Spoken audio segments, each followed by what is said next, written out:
ఉమ్మడి నెల్లూరు జిల్లా కోటమండల కేంద్రంలో ప్రజా దర్బార్ కార్యక్రమాన్ని అధికారులు నిర్వహించారు. ఈ కార్యక్రమానికి ముఖ్య అతిథిగా గూడూరు శాసనసభ్యులు పాసం సునీల్ కుమార్ విచ్చేశారు. ఈ సందర్భంగా ఆయన ఎంపీడీఓ నాయక్ ఇతర అధికారులతో కలిసి ప్రజల నుంచి వినతులు స్వీకరించారు. అర్జీదారులతో ప్రత్యేకంగా ఎమ్మెల్యే మాట్లాడుతూ అర్జీదారులకు భరోసా కల్పించారు. ప్రజా దర్బార్లో వివిధ శాఖల ప్రభుత్వ ఉన్నతాధికారులు ఖచ్చితంగా పాల్గొనాలని, ప్రతి అర్జీ క్షుణ్ణంగా పరిశీలించి అర్జీదారులకు న్యాయం జరిగే విధంగా చూడాలని ఎమ్మెల్యే ఆదేశించారు. ప్రజా దర్బార్లో ఎలా పనిచేస్తున్నామో, ఎంతమందికి న్యాయం చేస్తున్నామో అన్న విషయాలను మంత్రి నారా లోకేష్ పరిశీలిస్తున్నారని తెలిపారు. ప్రతి అధికారి జాగ్రత్తగా పనిచేసి బాధితులకి న్యాయం జరిగేలా చూడాలన్నారు. అనంతరం ఎంపీడీఓ నాయక్ ఎంత్రీ న్యూస్ తో మాట్లాడుతూ ఈ రోజు నిర్వహించిన ప్రజా దర్బార్కి పెద్ద సంఖ్యలో ప్రజలు విచ్చేశారని, మొత్తం 709 వినతులు అందజేశారని చెప్పారు. ప్రతి అర్జీని క్షుణ్ణంగా పరిశీలించి పరిష్కారానికి కృషి చేస్తామని ఆయన చెప్పారు. ఈ కార్యక్రమంలో అధికారులు, సిబ్బంది, మండల ప్రజలు పాల్గొన్నారు.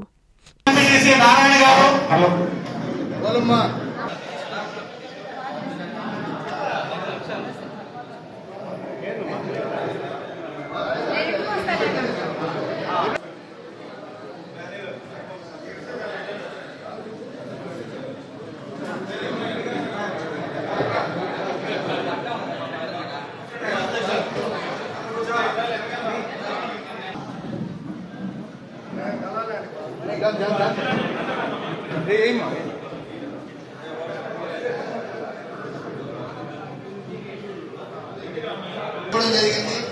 అందులో భాగంగా ఈ రోజు మన కోట మండల హెడ్ క్వార్టర్స్ అయిన కోట పట్టణంలో ఈరోజు మీ అందరూ గుర్తుంచుకోవాలి, సాధారణంగా గ్రీవెన్స్ డే రోజు ఇచ్చేటువంటి అర్జీలకి అది ఎంతవరకు పరిష్కారం అవుతాయో లేదో అనే డౌట్ ఉంటుంది.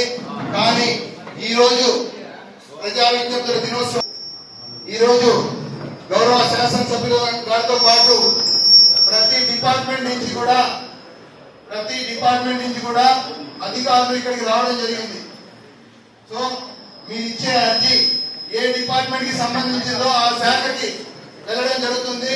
దాని మీద తిరిగి ఇది పరిష్కారం అవుతుందా అవ్వదా అని క్లారిటీ మనం అందరము గౌరవ ఎమ్మెల్యే గారి ద్వారా ముఖ్యమంత్రి వారికి, ప్రభుత్వానికి నేర్చుకుంటాము. కాబట్టి ముఖ్యంగా మొదటగా ఎమ్మెల్యే గారికి వినతి పత్రాలు ఇస్తారు.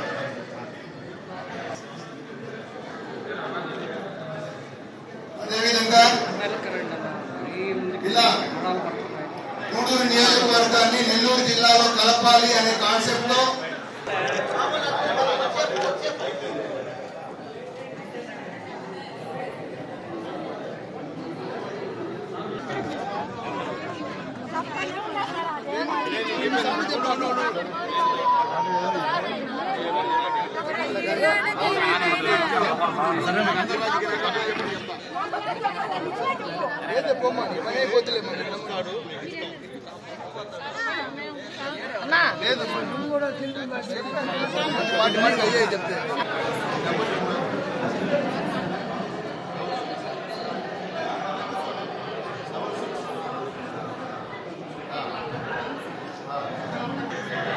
ఈరోజు ఈ గ్రీవెన్స్ డే సందర్భంగా అక్కడ విచ్చేసిన అందరూ కూడా నమస్కారాలు.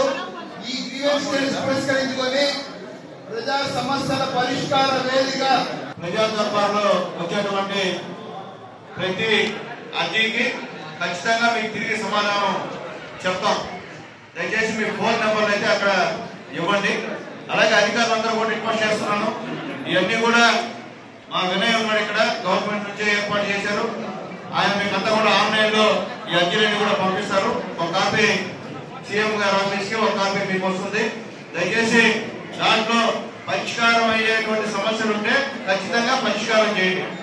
పరిష్కారం కాకుండా ఏదైనా చట్టానికి ఉల్లంఘించినటువంటి సమస్యలు ఉంటే చెప్పేయండి, ఇది పరిష్కారం కాదు, ఇది ఇబ్బందికరం అని చెప్పండి. అట్లా కాకుండా మీరు పేద ప్రజల్ని మీ కార్యాలయం చుట్టూ తిప్పించుకోవాలని చెప్పి కూడా మీకు రిక్వెస్ట్ చేస్తున్నారు. ఎందువల్లంటే ఎంతమంది చూడండి అర్జీలు కోటమండలోనే ఇన్ని అర్జీలు ఇచ్చారంటే ఎన్ని మీటింగులు జరిపినా ఇంతమంది జనాలు ఎప్పుడు వచ్చే పరిస్థితి లేదు. అంటే ఇది సమస్యలు ఉన్నాయి. ఈ సమస్యల్లో అధికారులు అట్లీస్ట్ 30% పనులు చేస్తే సంతోషం, హ్యాపీగా ఫీల్ అవుతారు. అట్లా కాకుండా మీ కార్యాలయం చుట్టూ చూపించుకుంటే ఇబ్బందికర పరిణామం అని తెలియజేస్తున్నా. వచ్చిన వాళ్ళలో ముఖ్యంగా హౌసింగ్, రెవెన్యూ సంబంధించిన ఎక్కువ సమస్యలు ఉన్నాయి ఇక్కడ.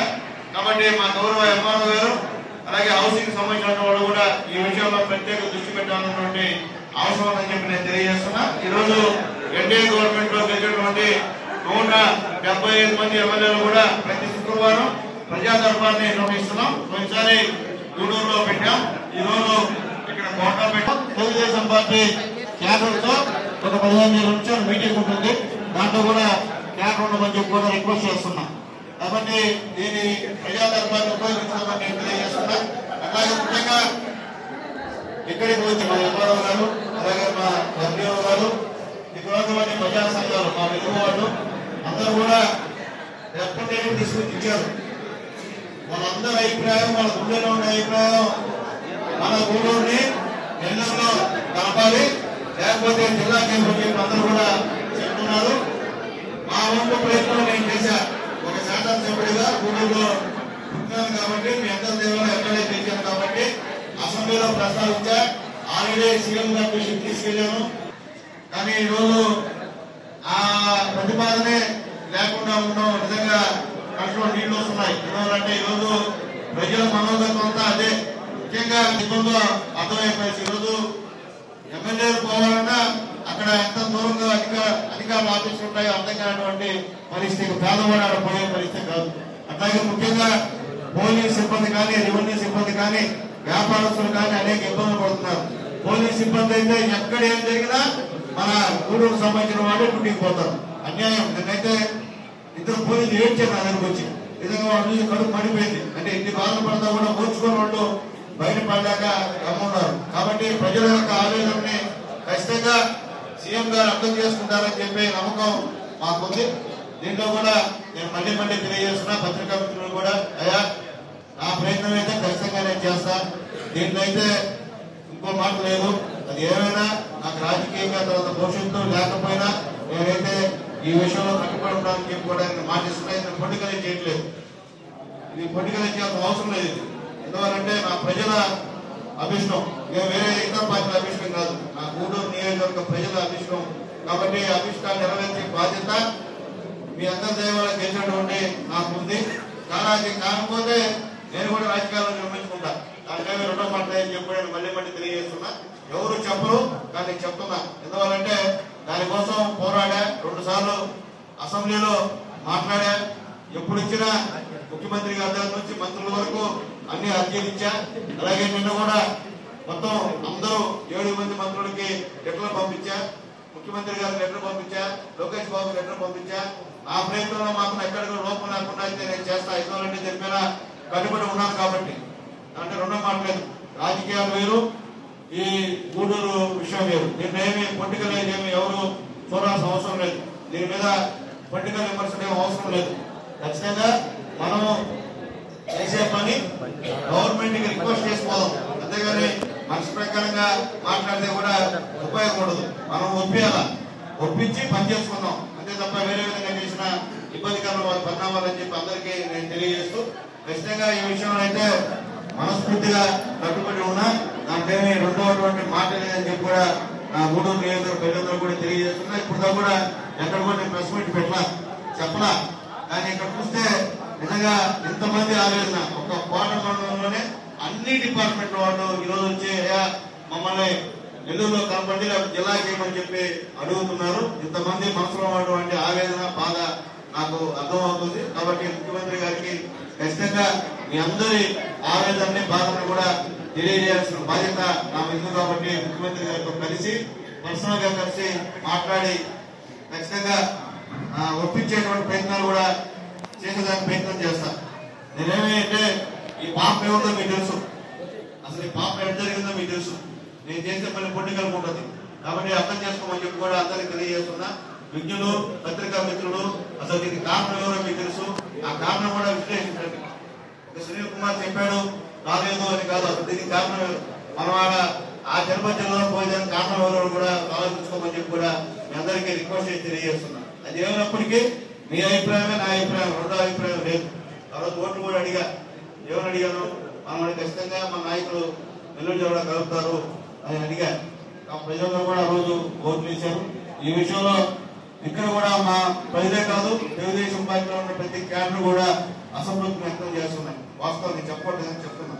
ఖచ్చితంగా మనం అయితే నెల్లూరు జిల్లాలో ఉండాలంటే మాట మాట్లాడుతున్నాం. ఏదైనప్పటికీ మనం ఏదైనా సరే అమ్మికులుగా చేసుకోవాలా, ముఖ్యమంత్రి గారిని వాళ్ళని రిక్వెస్ట్ చేసుకోవాలా. అంతేగాని మన స్టోర్ ప్రకారం మనం మాట్లాడితే అది కాదు. ఏదైనా కార్యసాధన చేయాలంటే ఖచ్చితంగా రిక్వెస్ట్ అనేది చాలా అవసరం. రిక్వెస్ట్ లేకుండా రాజకీయ విమర్శలు చేస్తే దానివల్ల ఉపయోగం లేదు. మళ్ళీ మళ్ళీ తెలియజేస్తున్నాం అందరికి కూడా. దీన్ని రాజకీయం చేసి విమర్శలు చేస్తే దానివల్ల నష్టపోతాం. అంటే వాళ్ళు ఒప్పుకోసారి అవసరం కూడా. ఎందుకంటే అందరికి తెలుసు ఆ పాపం ఉంటాం.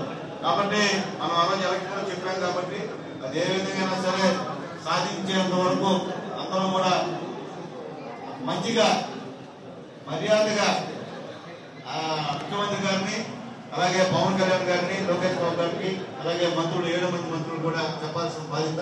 అలాగే నాకు అర్జీలు ఇవ్వడమే కాదు, అధికారులంతా ఉన్నారు. మీరు కూడా మీ ఈమెయిల్ ఉన్నాయి. మీరు కూడా మీ ఈమెయిల్ తరఫున పై అధికారులకి, పోలీసులు, ఎస్పీ గారికి ఖచ్చితంగా మీరు ఇవ్వాల్సిన బాధ్యత మీ మీద ఉంది. అలాగే మా ఎంఆర్ఓ గారు అంటే కలెక్టర్ గారికి ఇవ్వాల్సిన బాధ్యత ఉంది. మా ఎంపీ గారికి కూడా ఇవాళ చెప్పి చైర్మన్ గారికి ఇవ్వాల్సిన బాధ్యత ఉంది. ఎవరు డిపార్ట్మెంట్ వాళ్ళు వాళ్ళకి ఇవ్వండి. మీ అభిప్రాయం ఒక ఎమ్మెల్యే అభిప్రాయం కాదు, ప్రజల అభిప్రాయం, ఉద్యోగస్తుల అభిప్రాయం, వ్యాపారస్తుల అభిప్రాయం. ఈరోజు కోట మండల పరిషత్ కార్యాలయం నందు ప్రజాదర్బార్ కార్యక్రమం గౌరవ శాసనసభ్యులు డాక్టర్ పాషం సునీల్ కుమార్ గారి అధ్యక్షతన జరిగినది. ఇందు అన్ని మండల శాఖ అన్ని శాఖల అధికారులు, పంచాయతీ కార్యదర్శులు, సచివాలయ సిబ్బంది, అదేవిధంగా ప్రజాప్రతినిధులు, నాయకులు, గ్రామ ప్రజలు అందరూ పాల్గొన్నారు. అన్ని పంచాయతీల నుండి కూడా వినతులు వచ్చాయి.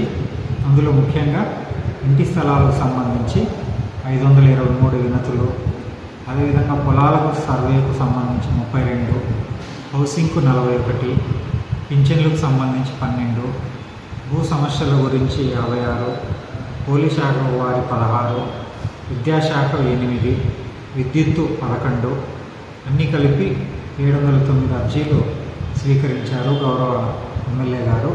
ఈ అర్జీలను ఖచ్చితంగా ఆయా డిపార్ట్మెంట్లకు పంపించి ఖచ్చితంగా వాటన్నిటిని పరిష్కరిస్తామని హామీ ఇవ్వడం జరిగింది.